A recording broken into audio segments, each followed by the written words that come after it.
欢迎大家又回来我的频道。今天想和大家分享一道比早餐店还好吃的传统上海小吃，我超爱的糯米烧麦。150克糯米提前1晚用清水浸泡至软，第二天沥干水分，水开后上锅，大火蒸25分钟。3朵干香菇也是提前冲洗干净后泡发至软，然后切成很小很小的丁。泡发香菇用的水先不要倒掉，或许后面会用得到。再准备一些洋葱碎、胡萝卜碎、青豆和1小碗2肥8瘦的猪肉末。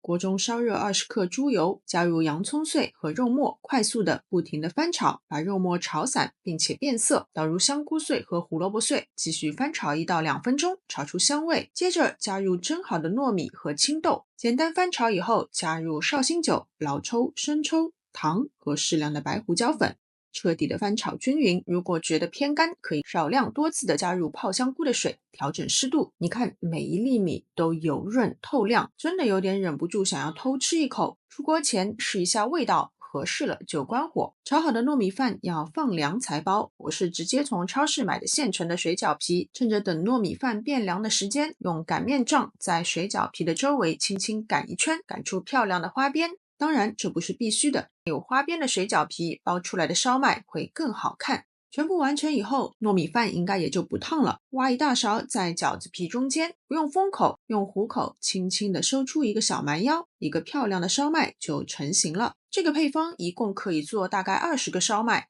全部完成以后，再次上锅蒸8分钟就可以享用了。出锅的那一刻，满屋子都是酱香和糯米香，咬一口，外皮 Q 弹，里面软糯咸香，比外面卖的真的好吃太多了。而且自己做，馅料想放多少就放多少。如果你也喜欢这种中式点心，记得点赞收藏。好了，今天的视频就到这边，非常感谢大家的观看，我们下次再见。